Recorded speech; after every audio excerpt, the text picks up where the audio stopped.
બોટાદ શહેર સહિત આસપાસના વિસ્તારમાં વરસાદ ખાબક્યો। પાળિયાદ રોડ, ટાવર રોડ વિસ્તારમાં વરસાદ વરસ્યો। સ્ટેશન રોડ સહિતના વિસ્તારોમાં પણ વરસાદ વરસ્યો। બોટાદ શહેરમાં વાવાઝોડાની જોરદાર અસર જોવા મળી। બોટાદની ડિસ્ટ્રિક્ટ કોર્ટના પાર્કિંગ શેડ જોરદાર પવનમાં ઉડી ગયો હતો। ડિસ્ટ્રિક્ટ કોર્ટના પાર્કિંગ શેડ પવનથી ઉડતો કેમેરામાં પણ કેદ થયો છે। બોટાદના ખસ રોડ પર આવેલ છે આ ડિસ્ટ્રિક્ટ કોર્ટ કે જ્યાં પાર્કિંગ શેડ જે હતો એ ઉડ્યો હતો। તો બોટાદ સહિત આસપાસના વિસ્તારોમાં ભારે વરસાદ વરસ્યો હતો। સ્ટેશન રોડ સહિતના વિસ્તારોમાં વરસાદ વરસ્યો અને જે શેડ ઉડ્યો હતો એના દ્રશ્યો હાલ આપ જોઈ શકો છો આપના ટીવી સ્ક્રીન ઉપર કઈ રીતે પાર્કિંગ શેડ અચાનક જમીનદોસ્ત થઈ ગયો।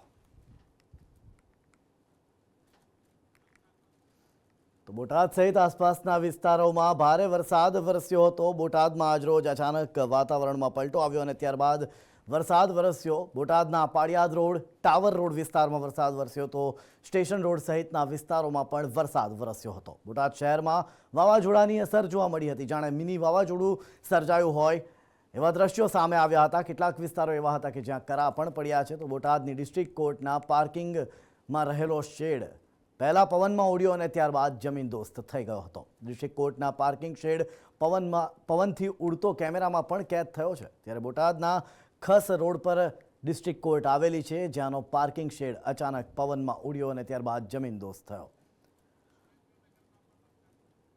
તો આ તરફ સુરેન્દ્રનગરની વાત કરીએ। સુરેન્દ્રનગરમાં પણ વરસાદ વરસ્યો હતો। ચોટીલાની કરીશું વાત। ચોટીલામાં પણ આજે કમોસમી વરસાદ ખાબક્યો હતો। બપોર બાદ અચાનક બપોરના સમયે જ ધોધમાર વરસાદ વરસ્યો હતો। આપ દ્રશ્યો જોઈ શકો છો। અંબાના ધામથી દાદર ઉપરથી પાણી પડતું પણ જોવા મળી રહ્યું છે। ચોટીલાના દ્રશ્યો હાલ આપ જોઈ રહ્યા છો। વાતાવરણમાં અચાનક પલટો આવ્યો હતો અને પલટાના કારણે હાલ સમગ્ર વિસ્તાર પાણી થઈ ગયો છે। આ બે દ્રશ્યો કુદરતના કહેર છે, જ્યાં રૂઠેલી કુદરતે રીતસરનો હાહાકાર મચાવ્યો છે। એક દ્રશ્યો બ્રાઝિલના છે, જ્યાં એક ઘોડો પોતાનો જીવ બચાવવા છત પર ચડી જાય છે। ચારે કોર દેખાય છે તો માત્ર પાણી અને પાણી। બીજા દ્રશ્ય છે ઇન્ડોનેશિયાના। પૂરની સાથે ઠંડા લાવાએ લોકોની મુશ્કેલી વધારી છે। પરંતુ હવે આવી જ હાલત ગુજરાતની પણ બની છે, કારણ કે ગુજરાતના વાતાવરણમાં મોટો પલટો આવ્યો છે। ગુજરાતમાં શરૂ થયો કમોસમી વરસાદ। 45 ડિગ્રી તાપમાન વચ્ચે કરાનો વરસાદ, પવનના માર અને ગાજવીજ સાથે વરસાદ। ગુજરાતના વાતાવરણમાં બપોર બાદથી એકાએક પલટો આવ્યો હતો। 40થી વધુ ડિગ્રી તાપમાન વચ્ચે કેટલાક વિસ્તારોમાં ભારે પવન ફૂંકાવાનો શરૂ થયો હતો।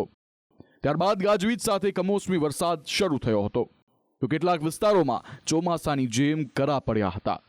સૌથી પહેલા વાત કરીએ ઉત્તર ગુજરાતની, તો સાબરકાંઠાના ઈડર પંથકમાં ભારે પવન અને ગાજવીજ સાથે કરાનો માર જોવા મળ્યો હતો।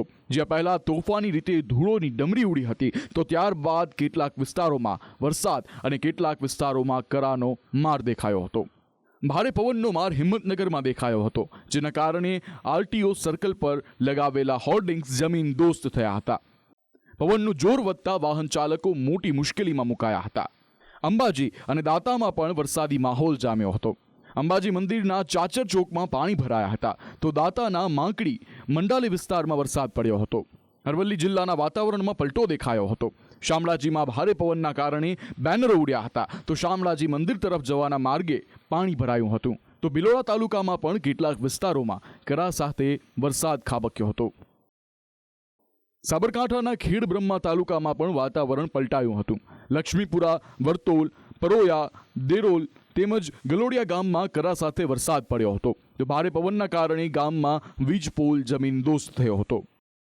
સાબરકાંઠામાં બપોર બાદ અસહ્ય ઉકળાટ બાદ ભારે વરસાદ, પવનના અને વરસાદ કરા સાથ સમગ્ર સાબરકાંઠા, ખેડબ્રહ્મા, ઈડર, વડાલી, હિંમતનગર અને પોશીના પંથકમાં વરસાદ વરસ્યો હતો અને વિઝિબિલિટી રોડ ઉપર ઘટી હતી અને સ્થાનિકમાં અવરજવરમાં લોકોને પરેશાની પડી હતી। સાબરકાંઠા અને અરવલ્લી જેમ પાટણ જિલ્લાના વાતાવરણમાં પલટો દેખાયો હતો। પાટણના સમી તેમજ શંખેશ્વરમાં તોફાની પવન બાદ ગાજવીજ સાથે વરસાદ ખાબક્યો હતો। નાની ચંદુર, મોટી સંદૂર, પાડલા સહિતના ગામોમાં વરસાદ જોવા મળ્યો હતો તો શંખેશ્વરના કેટલાક ગામડાઓમાં કરા પડ્યા હતા। મહેસાણાના ઊંઝામાં પણ એકાએક વાતાવરણ પલટતા લોકોની મુશ્કેલી વધી હતી। ઊંઝા તેમજ આસપાસના વિસ્તારોમાં ધીમે ધીમે વરસાદ શરૂ થયો હતો તો યાર્ડમાં મૂકેલી જસણ પલળતા ખેડૂતોની યાર્ડના સત્તાધીશોની દોડાદોડ જોવા મળી હતી. તો રાજ્યના પાટનગર ગાંધીનગરમાં પણ જાણે ચોમાસું બેઠું હોય તેમ વીજળીના કડાકા ભડાકા સાથે કમોસમી વરસાદ ખાબક્યો હતો. કલોલ તેમજ આસપાસના વિસ્તારમાં ધૂળીની ભારે ડમરીઓ ઉડતા લોકો મુશ્કેલીમાં મુકાયા હતા. અમદાવાદ શહેરમાં પણ વાતાવરણ પલટાયું હતું. રોડ રસ્તા પર ધૂળની ડમરીઓ જોવા મળી હતી તો વિઝિબિલિટી ઘટી જતા વાહનોની લાઇટો ચાલુ કરવાની વાહન ચાલકોની ફરજ પડી હતી. તો વીજળીના કડાકા ભડાકા સાથે કેટલાક વિસ્તારોમાં ધીમે ધારે વરસાદ ખાબક્યો હતો. હવામાન વિભાગની આગાહી પ્રમાણે અમદાવાદ શહેરના વાતાવરણમાં પલટો આવ્યો છે. ભારે પવન અમદાવાદ શહેરમાં ફૂંકાઈ રહ્યો છે. મહત્વનું છે કે જે સાયક્લોનિક સર્ક્યુલેશનની અસર ગુજરાત પર હાલ જોવા મળી રહી છે તેની અસરના કારણે ભારે પવન સાથે વરસાદ કેટલાક જિલ્લાઓમાં જોવા મળી રહ્યો છે. આ દ્રશ્ય અમદાવાદ શહેરના છે કે જ્યાં આગળ ભારે પવન સાથે દૂરની ડમરીઓ ઉડી રહી છે. મહીસાગરના સંતરામપુર, ખાનપુર, કડાણા તેમજ આસપાસના વિસ્તારોમાં કમોસમી વરસાદ ખાબક્યો હતો. છોટાઉદેપુરના ક્વાંટમાં ચોમાસાની માફક વરસાદ પડ્યો હતો. ક્વાંટના મોટી સંકળ પંથકમાં ભારે વરસાદ ખાબક્યો હતો. તો સૌરાષ્ટ્રની વાત કરીએ તો સૌરાષ્ટ્રના પ્રવેશ દ્વાર ગણાતા સુરેન્દ્રનગરમાં ભારે પવનનો માર દેખાયો હતો. સાયલા હાઈવે પર અચાનક ધૂળની ડમરીઓ ઉડવા લાગી હતી જેના કારણે વાહન ચાલકો મુશ્કેલીમાં મુકાયા હતા. ત્યારે ચોટીલાના ગ્રામ્ય પંથકમાં કરા સાથે વરસાદ પડ્યો હતો. પાંચવાડા, મોકાસર, પિયાવા સહિતના ગામોમાં વરસાદ પડ્યો હતો. બોટાદના વાતાવરણમાં એકાએક પલટો જોવા મળ્યો હતો. બોટાદ શહેર સહિત આસપાસના વિસ્તારમાં કમોસમી વરસાદ ખાબક્યો હતો. બોટાદ શહેરમાં તોફાની વરસાદ ખાબકતા કેટલાક વિસ્તારોમાં પાણી ભરાઈ ગયા હતા. બોટાદ શહેરના ભાવનગર રોડ તેમજ અંડરબ્રિજમાં નજીવા વરસાદમાં પાણી ભરાયા હતા જેના કારણે વાહન ચાલકોને ભારે મુશ્કેલી વેઠવાનો વારો આપ્યો હતો. અમરેલીમાં પણ ભારે પવનના કારણે ધૂળની ડમરીઓ ઉડી હતી. અમરેલીના વરસડા ગામે ભારે પવન ફૂંકાતા એક મંડપ ઉડ્યો હતો જ્યારે કેટલાક વિસ્તારોમાં વૃક્ષો પણ ધરાશયી થયા હતા. લાઠી તાલુકાના કેટલાક ગામોમાં પણ ભારે પવન સાથે વરસાદ પડ્યો હતો. ભાવનગરના વલ્લભીપુરમાં પણ કરા સાથે વરસાદ ખાબક્યો હતો. વલ્લભીપુરના નવાગામ, દુધાધાર, હળિયાદ, કંથરિયા તેમજ વાવડી ગામે કરા સાથે વરસાદ પડ્યો હતો. તો ભાવનગરમાં વીજપોલ ધરાશયી થવાના કારણે કેટલાક વિસ્તારમાં વીજળી પણ ગુલ થઈ હતી. ગુજરાત જેવો વરસાદ માહોલ દાદરાનગર હવેલીમાં પણ જોવા મળ્યો. સિંગડુંગરી, દૂધની, માંદોની વિસ્તારમાં ભારે પવન અને કરા સાથે વરસાદ પડ્યો હતો. દક્ષિણ ગુજરાતના પણ કેટલાક જિલ્લાઓમાં કમોસમી વરસાદનો કહેર દેખાયો. વલસાડના અંતરિયાળ વિસ્તારમાં વરસાદી ઝાપટા પડ્યા. કપરાડાના અંતરિયાળ વિસ્તારમાં કરા સાથે વરસાદ જોવા મળ્યો. ભારે પવનને લઈ ગિરનારા આશ્રમ શાળાના પતરા ઉડ્યા હતા. જ્યારે નવસારીના વાંસદામાં પણ ભારે પવન સાથે કરાનો માર દેખાયો હતો. હાલ તો ગુજરાતના મોટા ભાગના વિસ્તારોમાં વરસાદી માહોલ છવાયો છે. વીજળીના કડાકા ભડાકા ડરામણો માહોલ બનાવી રહ્યા છે. ચોમાસાની માફક પડી રહેલો ધોધમાર વરસાદ વાતાવરણમાં ઠંડક તો પ્રસરાવી રહ્યો છે પરંતુ ખેતી પાકને મોટું નુકસાન કરી રહ્યો છે. સાથે યાર્ડમાં રહેલી તૈયાર જણસ નુકસાની ભેટ ચડી રહી છે. વધુ સમયથી પાટનગર, ગાંધીનગર અને આસપાસના વિસ્તારોમાં ભારે પવન સાથે વરસાદ જે છે તે વરસી રહ્યો છે. પવનની ગતિ જોઈએ તો લગભગ 40થી 50 કિલોમીટર પ્રતિ કલાકની ઝડપે પવન ફૂંકાતો હતો. જો કે વરસાદ શરૂ થતાં આ પવનની ગતિ હવે ધીમી થઈ છે. ધૂળની ડમરીઓ ઉડતી હતી એ પણ હવે ઓછી જોવા મળી રહી છે. જો કે વરસાદના કારણે ટ્રાફિકની પણ સમસ્યા જે અમદાવાદ તરફ જતા રસ્તાઓ છે ત્યાં જોવા મળી રહી છે. આ દ્રશ્યો જે છે એ ગાંધીનગરના રક્ષાશક્તિ સર્કલ પાસેના છે કે જ્યાં અત્યારે પોલીસે પણ વરસાદની અંદર ટ્રાફિક મેનેજમેન્ટ કરવું પડી રહ્યું છે. છેલ્લા અડધો કલાકથી આ જ પ્રકારે સતત વરસાદ વરસી રહ્યો છે. પરંતુ આ તો મુશ્કેલીની શરૂઆત છે. હવામાન વિભાગે આગામી દિવસોમાં પણ એલર્ટ રહેવાની સૂચના આપી છે. બ્યુરો રિપોર્ટ, સંદેશ ન્યૂઝ. ગુજરાતના વાતાવરણમાં એકાએક મોટો પલટો આવ્યો છે. બપોર બાદથી ગુજરાતમાં કડાકા ભડાકા સાથે વરસાદ શરૂ થયો જેને ખેડૂતોના જીવ તાળવે ચોંટાડી દીધા. પરંતુ ચિંતાની વાત તો એ છે કે હવામાન વિભાગે આગાહી કરી છે કે આગામી કેટલાક દિવસો વરસાદી રહી શકે છે. ત્યારે હજુ કેટલા દિવસ છે આ આફત? જોઈએ આ રિપોર્ટમાં. ગુજરાતને કમોસમી વરસાદે જબરદસ્ત ગમરોડી નાખ્યું છે. મોટાભાગના વિસ્તારમાં ગાજવીજ સાથે કમોસમી વરસાદ ખાબકી રહ્યો છે જેણે ખેડૂતોની મુશ્કેલી વધારી છે. ખેતરો પાણીમાં તરબોળ થઈ રહ્યા છે તો યાર્ડમાં જણસ પલળી જતા ખેડૂતોને નુકસાન થયું છે જેને લઈને ખેડૂતોની ચિંતા છે. આ અણધારી આફત હજી કેટલા દિવસ આવવાની છે? હવામાન વિભાગની આગાહીની વાત કરીએ તો હજી આગામી 3 દિવસ પડશે મુશ્કેલી. 16 મે સુધી કમોસમી વરસાદની આગાહી. गाजवीज साथे छूटो छवायो पड़शे वरसाद. डे 1 से लेकर डे 3 तक गुजरात रीजन और सौराष्ट्र रीजन के आइसोलेटेड प्लेसेस पे लाइट रेन होने का पूर्वानुमान दिया गया है. अणधारी आफत आगामी कया दिवसे क्या वरसवानी है, क्या तोफान मचाववानी है, तेनी बात करिए. और डे 2 की बात करेंगे जहाँ पे लाइट रेन और साथ में थंडरस्टॉर्म होंगे आइसोलेटेड प्लेसेस पे. वो डिस्ट्रिक्ट है सूरत, भरूच, आनंद, अहमदाबाद, सुरेंद्रनगर, कोटा, भावनगर, अमरेली, राजकोट और गिर सोमनाथ. और डे 3 की बात करेंगे जहाँ पे आइसोलेटेड प्लेसेस पे लाइट रेन होने का पूर्वानुमान दिया गया है. वो है बनासकांठा और सौराष्ट्र रीजन का गिर और सोमनाथ. और डे 4 में आइसोलेटेड प्लेसेस पे बनासकांठा में लाइट रेन होने का पूर्वानुमान दिया गया है. हवामान विभागની આગાહી છે કે મંગળવારના રોજ ગુજરાતના મોટા ભાગના વિસ્તારમાં કમોસમી વરસાદ પોતાનો કહેર વરસાવી શકે છે. ત્યારે બદલાયેલા વાતાવરણના પગલે ખેડૂતોએ વધારે તકેદારી રાખવાની જરૂર છે. હાલ પડી રહેલો વરસાદ આમ તો નુકસાનકારક છે, પરંતુ આ કમોસમી વરસાદથી વાતાવરણ ઠંડુગાર બન્યું છે. લોકોને ગરમીથી આંશક રાહત મળી છે. બ્યુરો રિપોર્ટ, સંદેશ ન્યૂઝ. ગુજરાતમાં જે રીતે કમોસમી વરસાદે કહેર બતાવ્યો છે, તેવી જ રીતે દુનિયાના અન્ય કેટલાક દેશોમાં પણ વરસાદનો કહેર જોવા મળ્યો છે. બ્રાઝિલમાં પૂરે તબાહી મચાવી છે. અફઘાનિસ્તાનમાં પૂરના કારણે 315 લોકોના મોત થયા છે. તો ઇન્ડોનેશિયામાં પૂરની સાથે ઠંડા લાવાએ હાહાકાર મચાવ્યો છે. ત્યારે ક્યાં કેવી છે હાલત, ક્યાં કેવી મચાવી છે તબાહી, જોઈએ આ રિપોર્ટમાં. દુનિયાના કેટલાક દેશોમાં વિનાશનો પ્રલય જોવા મળી રહ્યો છે. ઇન્ડોનેશિયા, અફઘાનિસ્તાન અને બ્રાઝિલમાં આવેલી પાણીદાર આફતે સેંકડો લોકોના જીવ લઈ લીધા છે.